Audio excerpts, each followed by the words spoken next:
recorded. Darren, are you seeing the slide there? I am. Okay, awesome.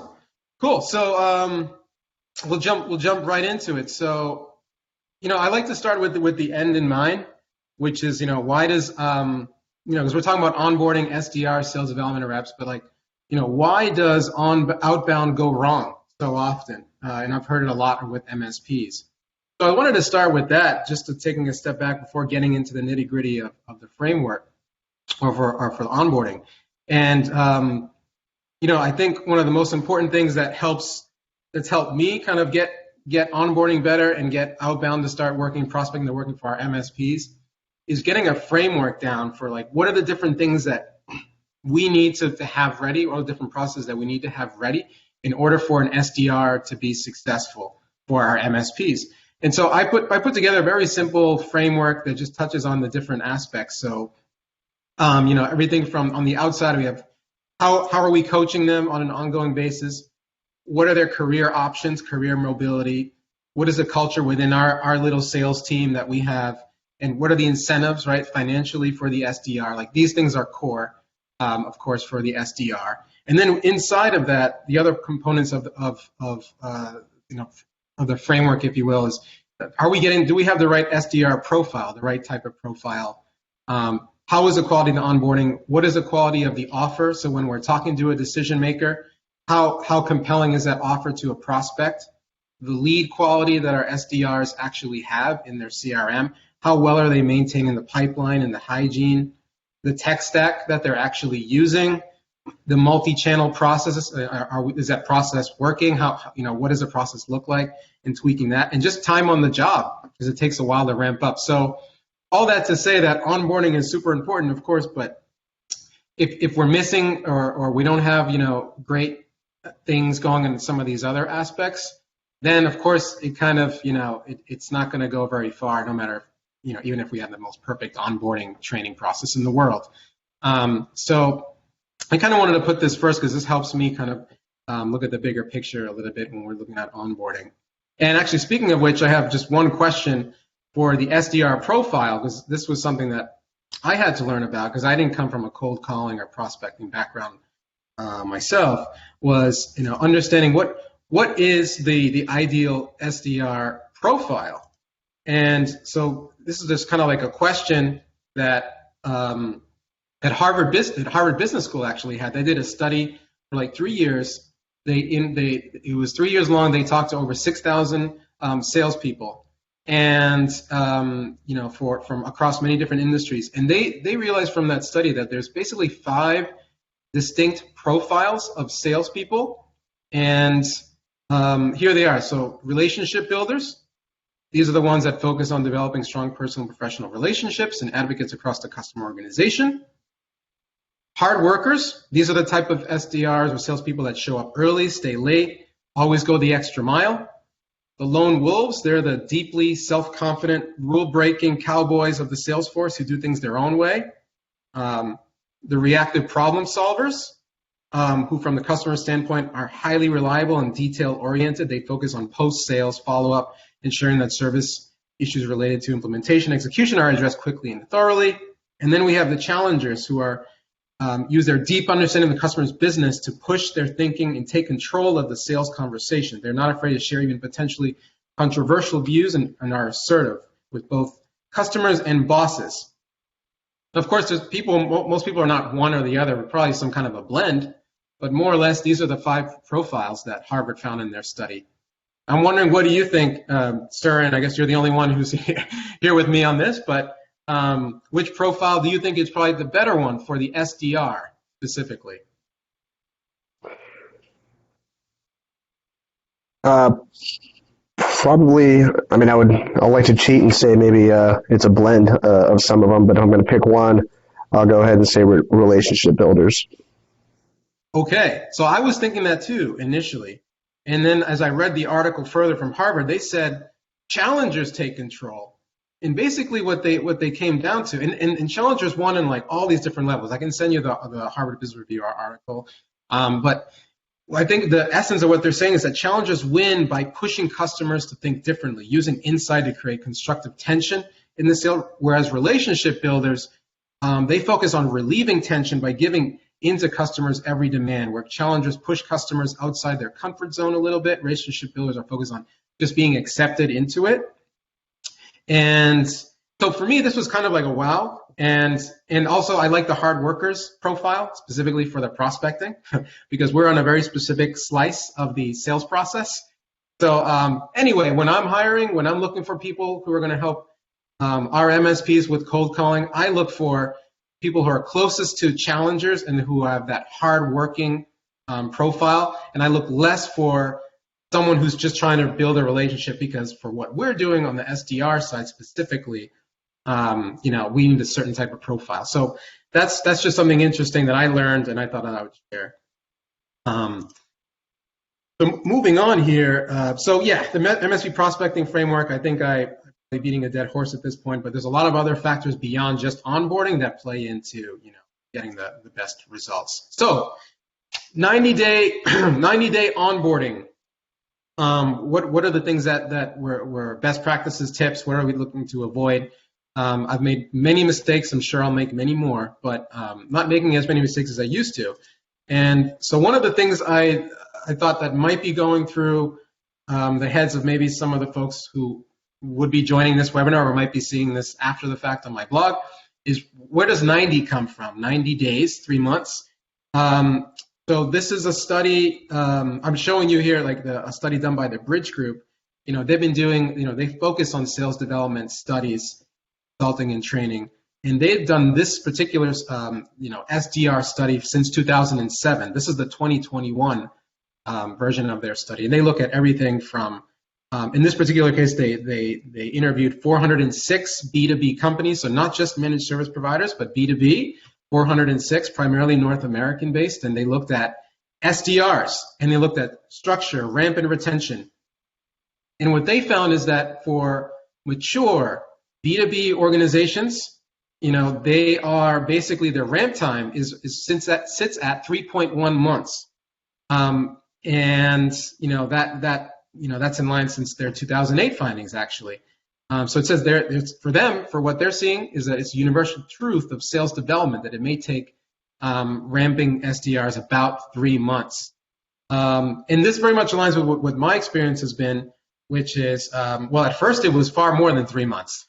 It was closer to 6 months when I started out. But now we're much more aligned with the mean, the average here. So that's kind of where the 90 days more or less comes from, both from my own experience a little bit, and also what it seems to be the case with mature sales development programs as well. And I also, I follow a lot of salespeople on LinkedIn, and there was one of these leaders, Amit Ryder. He's a CEO of sales services company, and he put in a poll and asking, what is an acceptable ramp-up phase for sales reps? And the majority of his followers voted 126 votes, 90 days.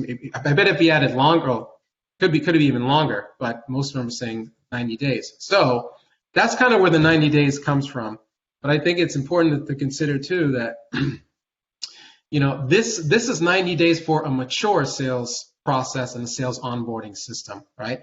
If you're an MSP that's coming in and you're hiring your very first salesperson, that probably means that it's going to be more than 90 days, because you're not coming in with having a lot of experience in onboarding.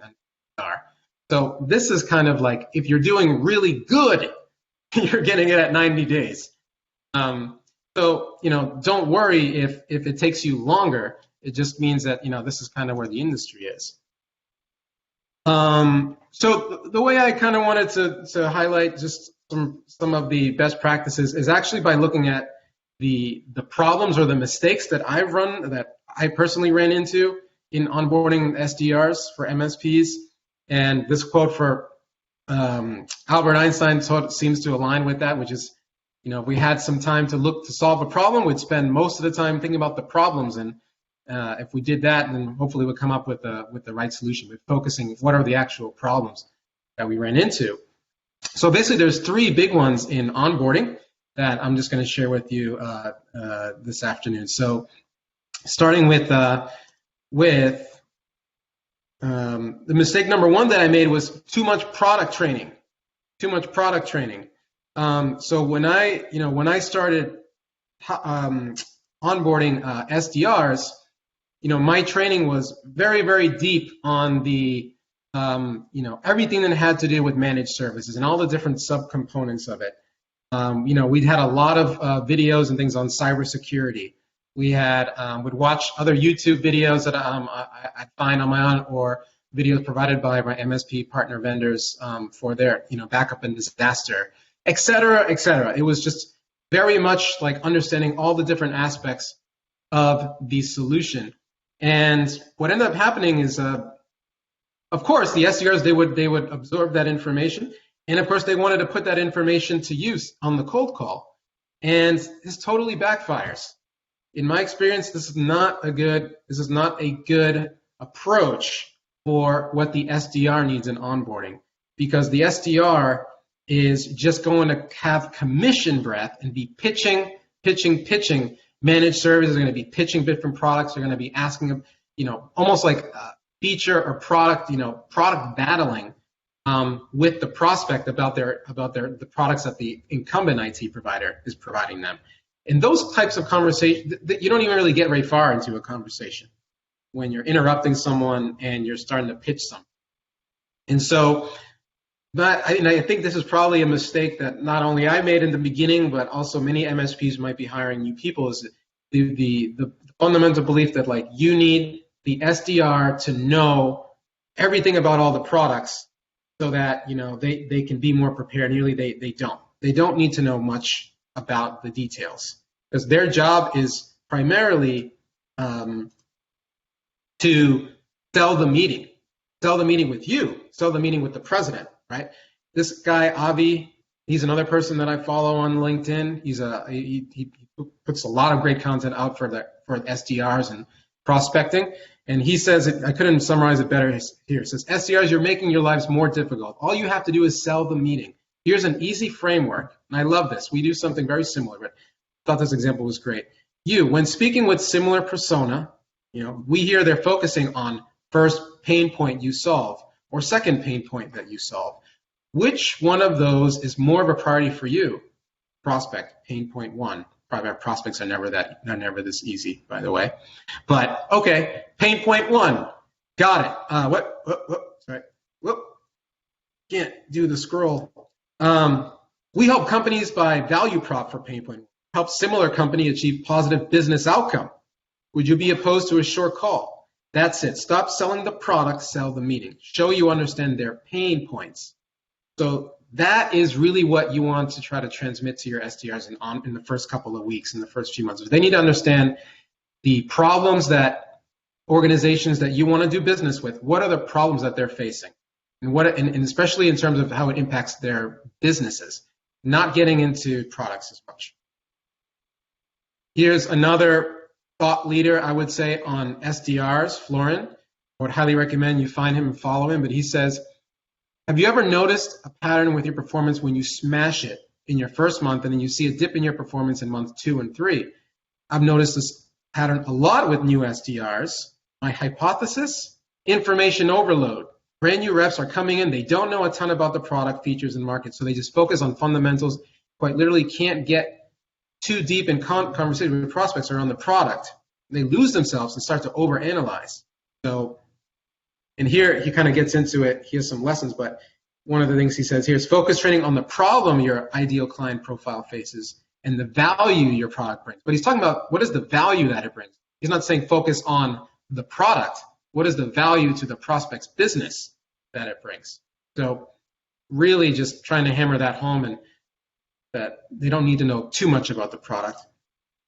So on to my second mistake, big mistake I would say in onboarding, that I hope that MSPs watching this mindful of, is focusing too much on the quota and not on the milestones along the way. So thinking of the SDR onboarding as a journey. You're getting from point A to point B, right? You want them to go point A where they don't know anything to point B where they are in full quota, right? But before that, there are these little stops along the way.